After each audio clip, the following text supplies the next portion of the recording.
자, 우리 리플 CEO 갈링하우스가 최근에 유튜브에서 늘고 있는 리플 관련한 사기에 대해서 주의를 당부했다고 합니다. 자, 근데 우리 형님들은 걱정할 게 전혀 없다. 왜겠습니까? 우리 형님들 대부분 영어를 잘 모르시잖아요. 그죠? 리플 거래소 밖으로 옮기는 거 한 번도 안 해보셔서 모르시는 분들이 대부분이잖아요. 제가 그렇지 막 제발하고 옮기는 거 한 번만 해보면 별거 아니다. 뭐든 이게 처음이 어렵지 진짜 별거 아니다. 이렇게 아무리 말을 해도 안 해보시잖아요. 자, FTX 사태를 정통으로 겪어본 저로서는 거래소는 언제든지 문제가 생길 수 있다. 내 자산을 내 마음대로 못하는 경우가 발생을 할 수가 있다고요. 자, 저도 이거 며칠 전에 깜짝 놀랐어요. 제가 이게 텔레그램에다가 공유를 한 메시지인데 유튜브 보는데 갑자기 이렇게 막 브래드 갈링하우스의 성장 예측 이러면서 뜨는 거예요. 아, 이거 뭐지 이거? 내가 모르는 리플 행사가 있었나? 갈링하우스가 지금 어디서 이런 걸 하는 거지? 이런 생각이 진짜 들더라니까요. 근데 막상 이제 들어가 보니까 갈링하우스가 진짜 발표하는 영상은 맞습니다. 맞는데 옆에 막 리플 몇 개 보내면 몇 개 더 준다 막 이래 막 지갑 주소 써있고 딱 보니까 스캠이더라고요. 채널도 보니까 뭐 막 이 아랍어로 뭐 게임 컨텐츠 같은 거 올리는 계정인 것 같은데 뭐 아무튼 딱 봐도 이렇게 사기라고 느껴지지만 속는 사람이 있으니까 이런 것도 하는 거 알겠습니까? 그죠? 자, 리플 개인 지갑 쓰시는 행님들은 항상 이 서명할 때 주의하시고요. 거래소에만 리플을 갖고 계신 행님들도 한 번만 해보면 쉬우니까 꼭 이거 지갑으로 옮기는 거 시도는 해보시기 바라겠습니다. 자, 리플은 지금 XRP 레저 네트워크 하나밖에 없죠. 그래서 실수할 것도 없어요. 데스티네이션 코드가 필요한 경우가 종종 있는데 그것만 좀 신경 쓰시면 됩니다. 예전에는 지갑 종류도 몇 개 없었는데 지금 뭐 많잖아요. 그죠? 꼭 해보시고 금융 주권을 가지시길 바라겠습니다.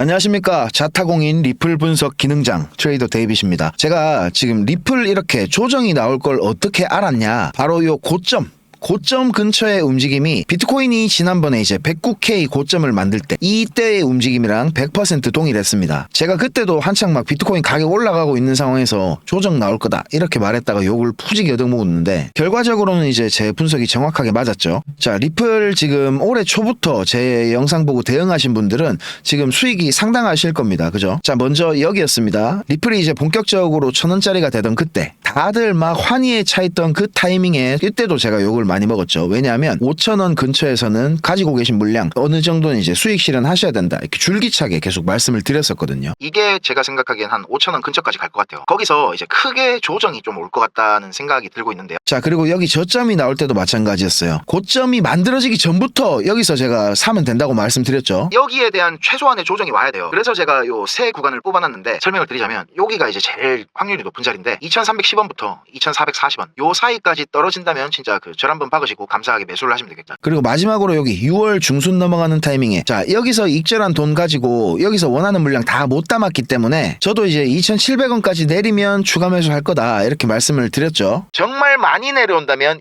2,700원 근처 여기가 이제 마지노선이라고 보고 있고요. 내려올 때마다 리플은 신규나 추가로 매수하시는 게 답입니다. 자, 우리 XRP 리플 초보분들은 제 영상만 보셔도 리플이라는 종목 이거 하나만큼은 정확하고 확실하게 수익을 올리실 수 있다. 이렇게 제가 자신있게 말씀드릴 수 있고요. 자, 그리고 제가 분석은 바이낸스 차트로 하는 거라고 말씀을 드렸습니다. 업비트 차트에는 왜곡이 많아요. 왜냐하면 김프에 뭐 환율에 여러 가지 변수가 많잖아요. 그래서 거래량이 제일 많은 바이낸스 차트가 기준이 돼야 된다. 이렇게 말씀을 드렸죠. 자, 바이낸스 차트로 보겠습니다. 자, 지금 바이낸스 리플 1시간 차트고요. 리플이 어떻게 하락할 걸 알았냐면요. 자, 여기 고점이 만들어지기 바로 직전의 조정 모양 여기죠. 여기가 이제 강세 삼각형이라고 말씀드렸습니다. 이런 강세 삼각형이 출현하면 다음에 만들어지는 고점이나 저점은 대부분은 당분간 깨지지 않는 자리가 됩니다. 자, 이런 강세 삼각형은 이런 식으로 추세 방향대로 추세선이 이렇게 그어지거든요. 자, 요 원리를 잘 생각해 보세요. B파동과 D파동의 움직임입니다. A파보다 B파가 길어야 되고 C파보다는 D파가 길어야 됩니다. 이렇게 올라가려는 힘이 크니까 이파동이 길어지는 거죠. 자, 그리고 분출 범위가 중요하다고 말씀드렸습니다. 삼각형 내부에서 가장 긴 파동 뭡니까? B파동이겠죠. 여기서는 요 B파동의 길이를 E파 종점에다가 갖다 댔을 때 B파 길이의 1.618, 161.8%보다는 길어야 하고 261.8%는 넘기면 안 됩니다. 자, 그리고 분출 범위가 200%가 넘게 되면 이때 만들어진 고점은 아주 중요한 고점이 만들어졌을 가능성이 높다고 했죠. 자, 근데 리플 움직임이 지금 200%는 안 넘기고 고점을 형성했습니다. 거죠. 그래서 이게 참 다행스러운 거라는 거예요. 지금 이런 자리에서 어느 정도 이제 조정이 나오고 나서 다시 재차 상승할 수 있는 모멘텀 자체가 이미 확보가 됐다는 말입니다. 물론 시간은 지금보다 좀 더 걸리겠지만요. 자, 그리고 지금 요 사진을 보시면 강세 삼각형에 대한 확신을 가질 수가 있는 부분인데요. 강세 삼각형이 이제 한 단계 더 큰 파동에서는 요 종점 있잖아요. 이 파의 종점이 전체 파동의 0.38이 되돌림 위치에 딱 만들어진다는 겁니다. 자, 지금 보시면 여기서부터 여기까지 피보나치를 쟀을 때 정확하게 0.38이 구간에 이 파 종점이 위치해 있는 걸 알 수가 있죠. 자, 그리고 큰 그림에서 보면 이런 식으로 A, B, C로 올라간 걸 알 수가 있는데 A파 대 C파 비율도 상당히 이쁩니다. 1대 1.618 정도거든요. 전형적인 이렇게 C파가 연장된 연장 플랫 모양입니다. 자, 그래서 제가 텔레그램 방에 말씀드린 대로 저는 이 구간에서 어느 정도 이제 물량 익절을 한 상태고요. 자, 그러면 내려왔을 때 우리가 이제 어디서 더 담을까를 생각해 봐야 되겠죠. 자, 지금 이 조정이 어디까지 나올 수 있을까요? 자, 제가 텔레그램에 7월 22일 날 공유 드렸던 내용인데, 자, 이 내심 추세선 구간까지 내려올 거라는 예측을 드렸었습니다. 자, 그런데 지금 정확하게 이렇게 내려와서 이 추세선의 다음 모습을 보이고 있죠. 자, 제가 앞으로 예상되는 움직임은 이 텔레그램 채널에다가 이렇게 여러 가지 시나리오를 공유를 해드렸어요. 그러니까 이런 거 참조해 주시면 되겠고, 텔레그램 채널에 아직 안 들어오신 분들은 영상 설명란에다가 제가 링크를 넣어놨으니까 그거 누르셔서 들어오시면 되겠습니다. 자, 그런데 어차피 리플은 뭐 여기까지 떨어지든 여기까지 떨어지든 그 어디까지 하락이 나오든 결국에는 1차 목표가 제가 얼마라 그랬죠? 15,000원까지는 올라갈 수밖에 없습니다. 주봉에서 아직도 상승 추세가 너무 강력하기 때문이거든요. 리플은 그러니까 꾸준히 내릴 때마다 조금씩 더 담아가셔도 걱정이 없는 몇 안 되는 코인 중 하나입니다. 제가 차트 계속 보고 있다가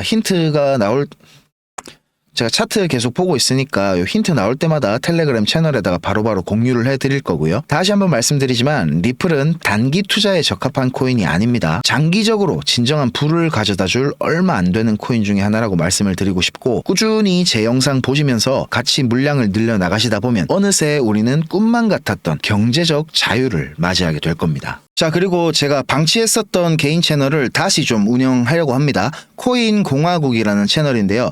영상 설명란에다가 제가 요거 링크 달아놓을 테니까 오셔서 요 구독 좀 꼭 눌러주시면 감사하겠습니다. 지금 제 영상이 올라오는 채널이 몇 개 되는데 웬만하면 이제 여기 개인 채널에만 영상을 올릴까 생각을 하고 있거든요. 제 모든 영상을 보시고 싶으면 여기 코인 공화국 구독 좀 눌러 놓으시면 되겠습니다.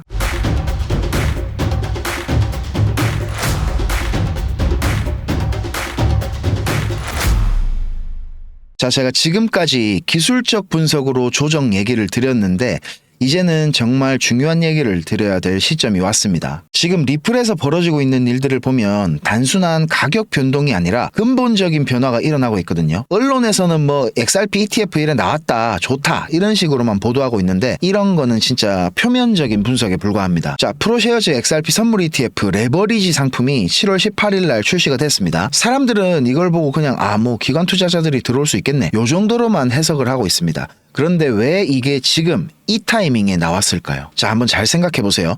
SEC가 지난 7년 동안 리플을 괴롭혔잖아요. 2020년에 소송 걸어서 XRP 증권이다, 불법이다 이러면서 막 난리를 쳤는데 갑자기 ETF를 승인해 준다고? 이거 뭔가 이상하지 않나요? 자, 이런 거는 분명히 정치적 계산이 깔려 있는 겁니다. 트럼프 행정부 들어서면서 이제 폴 애킨스가 SEC 위원장이 됐고, 이 사람은 예전부터 그 크립토 친화적인 인물이었잖아요. 자, 그런데 중요한 거는 이게 단순히 규제가 완화가 됐구나 이런 차원이 아니라는 겁니다. 이거는 지금 우리가 XRP를 전략적으로 활용하겠다 이런 신호입니다, 신호. 자, 생각해 보세요. 미국과 중국이 지금 경쟁하는 상황에서 글로벌 결제 시스템을 장악할 수 있는 기술을 그냥 놔둘 리가 있겠습니까? XRP ETF 승인은 단순한 투자 상품 허가가 아니고 이제 XRP는 미국의 금융 무기다, 리플은 미국의 금융 무기다 이런 선언이나 마찬가지라는 거예요. 자, 그리고 더 중요한 거는 리플이 미국 연방 은행 라이센스를 신청했다는 거죠. 자, 이게 정확히 무슨 의미인지 이해하시는 분이 적을 거예요. 일반적으로 크립토 회사들이 은행 라이센스를 따는 이유를 그냥 컴플라이언스 때문이다 이렇게 생각하시죠. 이거 규제 당국 눈치 보느라 그러는구나 이 정도로만 생각을 하신다고요. 근데 이거 완전히 틀린 겁니다. 리플랩스의 진짜 목적은 페드 마스터 어카운트 획득입니다. 이 FMA, 페드 마스터 어카운트가 뭐냐면 연준에 직접 거래를 할 수 있는 권한을 획득한다는 거예요. 자, 이게 엄청나게 대단한 거거든요. 지금까지 모든 스테이블 코인 회사들은 중간에 은행을 끼고 이제 달러를 보관을 해왔죠. 테더도 마찬가지고 서클도 마찬가지입니다. 자, 그런데 이제 리플이 FMA를 따면 연준과 직접 리플 USD 보유분을 관리를 할 수 있게 되는 겁니다. 자, 이게 승인되면 리플 USD는 더 이상 민간 회사가 발행하는 스테이블 코인 이 정도가 아니고 사실상 연준이 뒷받침하는 디지털 달러가 되는 겁니다. 저 뭐 어디고 중국이나 러시아가 우리는 달러 거래 안 하겠다 이래도 리플 USD는 어쩔 수 없이 거래를 해야 되는 상황이 올 수도 있다는 거예요. 왜냐하면 리플이 지금 기존 스위프트 시스템보다도 압도적으로 빠르고 저렴하니까요. 지금 리플 USD 시총이 5억 달러를 돌파했다 이렇게 하는데 사람들은 이 리플 USD의 중요성을 몰라요. 뭐 그냥 또 뭐 스테이블 코인 하나 있구나 이 정도로만 생각을 하는데 이것도 완전히 뭐 수박 겉핥기식으로 이해를 하고 있는 거예요. 진짜 중요한 거는 파트너십이죠. 리플이 그 리플 USD의 커스터디 업체로 BNY 멜론 은행을 선정한 거 그리고 오픈페이랑 협력하는 거 이런 것도 이제 진짜 엄청난 겁니다. 자, 형님들 저 BNY 멜론 은행 어떤 은행인지 아시나요? 무려 53조 달러 자산을 관리하는 세계 최대 커스터디 은행입니다. 역사적으로도 미국에서 제일 오래된 은행이기도 하죠. 자, 이런 BNY 멜론 은행이 리플의 스테이블 코인 리플 USD의 커스터디안이 된다는 거는 단순히 우리가 돈 맡겨줄게 이게 아니고 글로벌 금융 인프라에 리플을 편입시키겠다 이런 의미가 큽니다. 자, 기존에 우리 레거시 금융권들 얼마나 보수적입니까? 그런 회사가 이렇게 뭐 함부로 움직일까요? 모든 결정에는 막 10년, 20년 후를 내다보고 하는 겁니다. 그런 회사가 지금 리플이랑 손을 잡았다는 거는 적어도 이것들 눈에는 리플이 미래 금융 시스템의 핵심이 될 것이다 이렇게 확신을 하고 있다는 뜻이죠. 그리고 오픈페이드와의 협력도 마찬가지예요. 이제 오픈페이드 모르시는 행님들 계실 텐데 유럽 쪽에 있는 핀테크 기업입니다. 리플이랑 비슷해요. 근데 이 회사랑 손을 잡고 직접 리플 USD를 발행하고 소각할 수가 있게 됐습니다. 자, 이게 뭔 뜻이냐면 유럽 대륙 전체의 리플 USD를 실시간으로 발행하고 회수를 할 수 있다는 거예요. 달러가 필요한 유럽 기업들이 더 이상 막 복잡한 은행 절차를 거칠 필요가 없이 몇 초 만에 리플 USD를 이용해서 달러 유동성을 확보할 수 있게 된 거죠. 자, 그런데 형님들 이거 보고 깜짝 놀라셨을 겁니다. 리플 공동 창업자 크리스 라슨이 올해 들어서 3억 4천만 달러치를 매도했다 이런 뉴스가 막 나왔잖아요. 그거 막 댓글 달린 거 보니까 사람들이 막 내부자가 빠지네 위험하다 이래 막 생각하시던데 이것도 완전히 틀린 거예요. 자, 숫자를 제대로 봐야 됩니다. 자, 크리스 라슨 창립자죠. 리플 엄청나게 많습니다. 여전히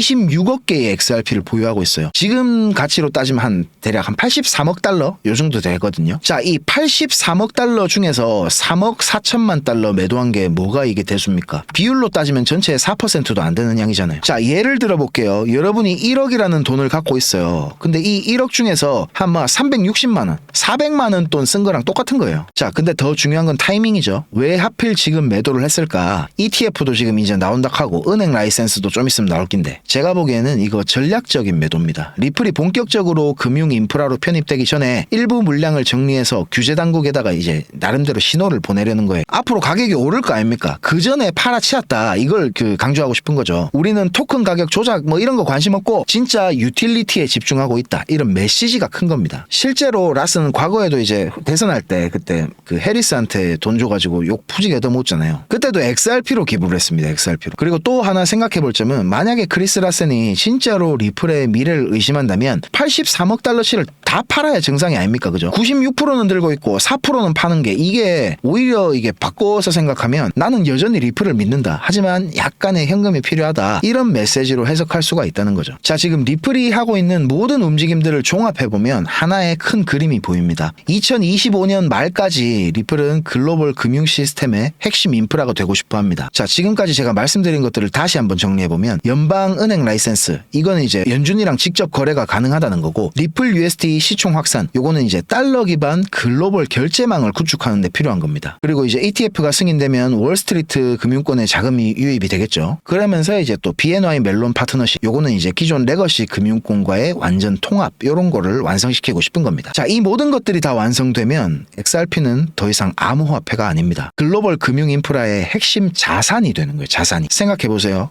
지금 국제송금 스위프트 시스템 막 거쳐야 되잖아요. 그죠? 막 한 5일씩 걸리고 수수료도 한 5만 원씩 나오고 비싸잖아요. 비싸. 근데 리플이 이걸 대체하게 된다면 단 몇 초 만에 거의 공짜로 세계 어디든 돈을 보낼 수가 있게 됩니다. 더 중요한 거는 이게 미국 정부의 백업을 받는다는 거. 중국이 뭐 위안화를 국제화시킨다. 러시아도 뭐 달러 없는 결제 시스템을 만든다. 그런데 미국 입장에서는 야씨 우리가 더 좋은 거 만들었는데 이렇게 할 수 있게 되는 거죠. 기존의 스위프트보다 빠르고 저렴하고 투명한 시스템을 미국이 주도하게 된다면 다른 나라들도 어쩔 수 없이 이걸 써야 되는 부분이 있거든요. 이게 바로 미국 정부가 그리는 디지털 달러 패권의 완성인 겁니다. 자, 지금 시장 참가자들 대부분이 XRP가 어디까지 올라가는 거예요? 여기에만 생각을 하고 있는데 이거 진짜 완전히 잘못된 접근이라고 제가 말씀드렸죠. 제 영상에 댓글 달리는 것도 보면 형님들 막 가격 얘기만 많이 하시는데 물론 가격 중요합니다. 우린 투자라는 걸 하고 있기 때문에. 하지만 그거보다 훨씬 더 중요한 거는 XRP의 포지셔닝입니다. 지금 리플이 구축하고 있는 생태계가 완성이 된다면 리플은 비트코인과는 완전히 다른 카테고리가 되는 거예요. 비트코인을 흔히 이제 디지털 골드라고 하잖아요. 가치 저장 수단이죠. 자, 그런데 리플은 디지털 달러의 인프라가 되는 겁니다. 실제로 돈이 움직이는 통로 역할을 하게 된다는 거예요. 자, 금 있죠, 금, 골드. 골드 이거 갖고 있으면 그냥 가치가 있지만 도로나 뭐 다리 이런 항만, 인프라 같은 거는 사람들이 많이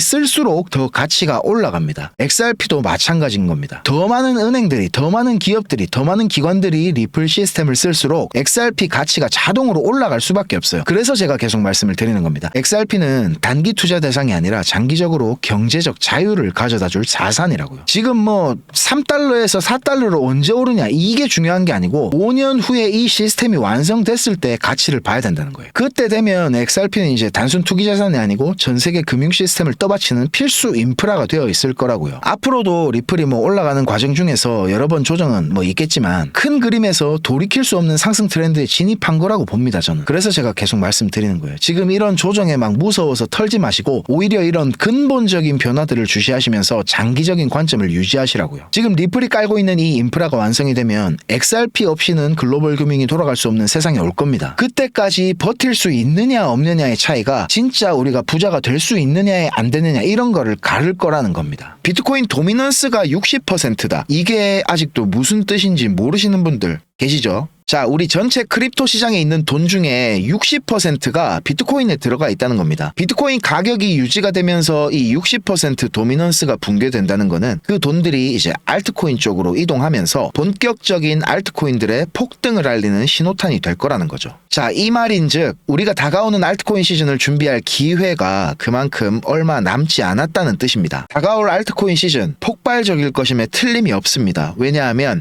시장에 있는 절대적인 돈의 양이 이전과는 비교가 안 되게 늘었으니까요. 그렇지만 2017년 아니면 21년 같은 상황은 일어나지 않을 겁니다. 그때 어땠죠? 온 동네 사람들이 막 리플 얘기를 하고 있고 이 코인 저 코인 아무거나 막 이름 마음에 든다고 사도 하루에 수십 %씩 수익이 나던 시절이었죠. 낭만 그 자체였습니다. 그렇지만 지금은 시장 상황이 완전히 바뀌었습니다. 미국이라는 세계 최고의 경제 대국이 시장을 주도하고 있고 수많은 기관 기업들이 참여하게 됐습니다. 앞으로는 선택받지 못한 수많은 알트코인들은 결국 사라지게 될 것이고 이러지도 저러지도 못하는 개인 투자자들은 피눈물을 흘리게 될 겁니다. 자, 여러분은 절대 안 그럴 것 같죠? 시장은 생각보다 냉혹한 곳입니다. 특히 아직까지 규제 명확성이 확보되지 않은 우리나라는 더더욱이요. 여러분이 혼자 시장에서 사투를 벌여서 수익을 올릴 가능성이 그만큼 낮아졌다는 말이에요. 그래서 제가 이번에 여러분과 함께 특별한 챌린지를 시작합니다. 이름하여 1억 시드 만들기 프로젝트인데요. 지금 보시는 것처럼 제 업비트 계정에 이렇게 300만 원을 직접 입금했습니다. 목표는 단순합니다. 여러분들이 그토록 원하는 1억 시드를 달성할 수 있게 제가 도와드릴 겁니다. 국내 거래소에서 현물로만 투자해도 충분히 할 수 있다는 거를 제가 직접 보여드리겠습니다. 300만 원이 600만 원이 되고 그 600만 원이 또 1200이 되는 거고 그렇게 2천만 원, 4천만 원 그러다가 어느새 1억 시드를 달성하는 거 이게 어려워 보여도 원리만 알면 사실 정말 쉽거든요. 여러분의 시드가 얼마인지 전혀 중요하지 않습니다. 복리의 마법은 정말 대단하니까요. 진짜 중요한 거는 이번 챌린지를 통해서 동기부여와 자신감을 드리는 겁니다. 시드를 키우는 거는 운이 아니라 철저하게 전략 싸움입니다. 이번 장은 좀 다를 겁니다. 2021년도 때처럼 아무 코인이나 올랐던 시대는 끝났습니다. 이젠 선택받은 코인만 오를 거예요. 기회는 있지만 아무나 잡을 수는 없다는 소리죠. 이번 기회를 놓치면 다음 기회는 4년 뒤일지도 모릅니다. 그만큼 지금은 진짜 중요한 타이밍입니다. 왜냐하면 곧 세 번째 알트코인 시즌이 시작될 조짐이 강하게 나타나고 있기 때문입니다. 물론 지금 시장은 예전처럼 단순하지 않습니다. 정말 많이 어려워졌습니다. 여러분이 혼자 시장에서 수익을 내는 게 거의 불가능에 가깝다는 말입니다. 하지만 이번 챌린지에서는 그 극악의 확률을 이기는 방법을 배우실 수 있습니다. 제가 도와드릴 겁니다. 이거는 단순히 돈을 버는 챌린지가 아니라 여러분이 앞으로 평생 써먹을 수 있는 투자 습관을 만드는 과정입니다. 지금 시장에는 스테이블 코인, 그러니까 매수 대기 자금이 엄청나게 쌓여있는 상태입니다. 이 자금들이 한순간에 알트코인 시장으로 들어오는 순간 진짜 기회가 터질 겁니다. 그때 어떤 코인을 어떤 자리에서 잡느냐가 수익의 전부를 결정짓습니다. 저는 그 시기를 대비해서 미리 알트코인 리스트와 매매 전략을 지금 거의 준비해놨고 이번 챌린지를 통해 그걸 여러분들과 공유를 할 겁니다. 참가 조건은 단 하나입니다. 진짜 해보겠다는 의지. 참가비 같은 건 없고요. 그리고 꼭 업비트가 아니라 빗썸이나 코인원, 코비 다른 거래소를 쓰셔도 괜찮습니다. 초보자라도 전혀 상관없습니다. 진짜 중요한 거는 이걸 통해 내 인생을 바꿔보겠다는 의지입니다. 참여하시고 싶은 분은 010-5528-2156 010-5528-2156 이 번호로 참여 신청이라고 문자만 한 통 보내주세요. 그러면 챌린지 전용 링크를 바로 보내드리겠습니다. 주변에 코인에 관심 있는 친구나 가족이 있다면 함께 도전해보는 것도 정말 좋을 것 같고요. 이번 챌린지를 통해서 여러분들의 삶의 태도가 바뀌는 경험이 될 수도 있습니다. 누구나 손실을 겪습니다. 저도 수없이 많은 좌절을 겪었습니다. 셀시우스 파산, 루나 사태, FTX 파산 이 모든 거를 겪고도 저는 지금 여기까지 왔습니다. 저 같은 놈도 해냈잖아요. 여러분들도 할 수 있습니다. 이 시장을 정년 없는 평생 직장으로 만들어 보시고 싶은 분들, 수익이 꼭 필요하신 분들은 망설이지 말고 참여해보세요. 저는 다음 영상에서 더 깊이 있는 분석과 정보들로 찾아뵙겠습니다. 감사합니다.